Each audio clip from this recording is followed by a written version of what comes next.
Hey everybody, Tim Packman here from the Garage Shop. We have a treat for you. You hear about pull-down rigs, you hear about shock dyno testing and things like that. Well, today we're going to go behind the scenes here at Penske Racing Shocks in Cornelius, North Carolina. Where right now on the rig you see our 1934 LabWare Inc.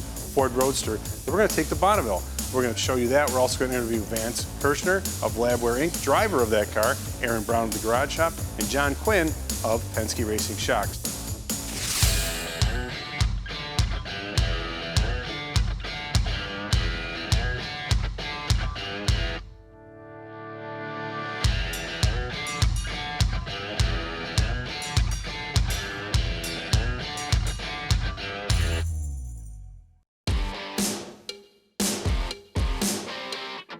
Aaron Brown, you're here at Penske Racing Shocks. We're doing the pull down. What's it like to have guys that we've worked with in racing before coming back to the Salt Flat, land speed racing, and having that knowledge behind you? It's really good, and it's amazing how much of it transfers over.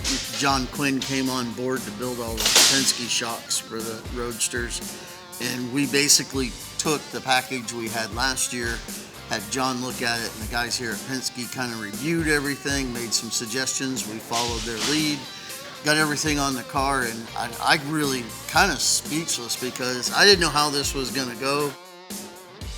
In racing, 99% of the time, it doesn't go the way you want it to go, but things are going so good here today, and we're learning so much about the bar angles, 5th and 6th coil, and we haven't even dove off into the front and springs and different things yet. So. John Quinn, he called us up. He said, hey, I want to build some shocks for you guys. Like, yeah, sure. Now it's turned into a great partnership. It's an amazing partnership with Penske Shocks, the engineering alliance from the Garage Shop Engineering Program. And this is the initial tool, the Roadster, for us to move to the Streamliner. And one of the machines that they're getting up and running here, we'll be able to bring this car back and we'll be able to run a full run on their stock machine here. So we'll be able to see everything live. Speaking of live, first time you hit the track will be at Spaceport. Spaceport. And then from there, right after that, go to Bonneville. So whatever changes you got in the meantime, in between, not a lot. So how important is this time right now for the car? It's very, very important. We're seeing what the machine can do, what the car is capable of, kind of directionally what we want to do. And we're going to come back tomorrow with different springs and different stuff that we didn't bring with us today that we're learning so far. So that's already a good thing. We're 2 hours in and already going to come back tomorrow and work some more. Give you the direction of what the car wants, but more than that, it'll give you a notebook. So when you're out there and you're thinking like, wait a minute, we saw this, let's do this. It'll load it differently. You know what I mean? More often than not, it's just having that notebook, knowing what things are going to do and what the magnitude is going to be when you get out there and start tuning. You can't come to Penske Racing Shocks without talking to this man right here, John Quinn, the regional manager. John, what has gone on here today with the Garage Shop? Well, I'll tell you, with the Garage Shop today, we've gone to another level of what we're trying to offer with Penske Racing Shocks, and that's chassis development. So what we've done is we've taken a Mittler Brothers pull-down rig that you used to see in the NASCAR circuit primarily, and we've adapted it first to do dirt cars, and now we've taken all those fixtures, put them on the Roadster, because it's using all the same suspension parts, and see if we can gather some good data to get the guys down track a little bit better. John, do us a favor, kind of show us what's going on here and what exactly you do here with this pull-down rig. Yeah, absolutely. So what we're doing here is we've got the car fixtured up on this rig, and what we're able to do with the rig is we're able to look at wheel loads, and we're also able to look at different positions of the chassis. So we can hold the chassis in a position that we can look at the wheel loads independent from everything. Helps us get more data. So these things that are attached underneath the slides, what are those? What purpose do they serve? Because I was watching you put it together, it was fascinating. Yeah, it was crazy. So the fixtures are something that we made to adapt to dirt cars, which ultimately ended up on the Roadster.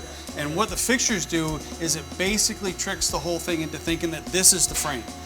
Here we have 4 corner actuators right there that we can move the chassis itself with, and we can move the wheels independently from all that.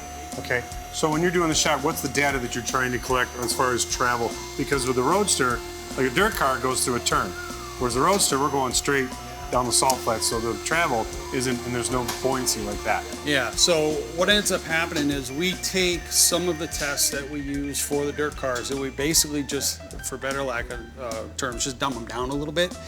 And what we're focusing on is how the suspension components load the rear wheels. What we ultimately want to do is we want to tune all those components so the rear wheels load evenly so the car goes straight down. So we can pick up as much speed as possible without losing any scrubbing back and forth. Absolutely, and we don't want to have to hold any kind of wheel input as the car goes faster, so we want everything tracking true. Very awesome.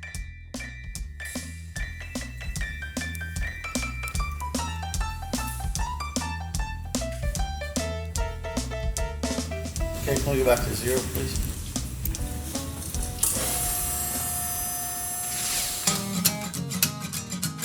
We've talked about the 1934 Ford Roadster, the LabWare one.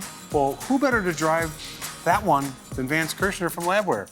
Vance, we're here today. What have you taken in? What do you think about all that's going on here today at Penske Racing Shocks? Well, I think it's awesome to be here to actually witness the pull-down test, but to be honest with you, all the impressive stuff happened back at the garage shop in the construction of the car. Because what we're doing now is just using all the flexibility that was built into it to just get it tuned so that it really is going to perform well. What was your first thought when you saw the car? Well, it's just amazing. It looks just, without the body on it, it's just, wow. Everything's so well engineered. It's compact, so it's going to keep the profile of the car small. It'll be much more aerodynamic. It's just, but just an incredible engineering job. Seeing all the suspension on it now and everything, it's really. So really speaking cool. of engineering, you have an engineering mind and you always look at things and analyze. What you're seeing here today at Penske Racing Shocks, what's that like for you, the fascination of all that?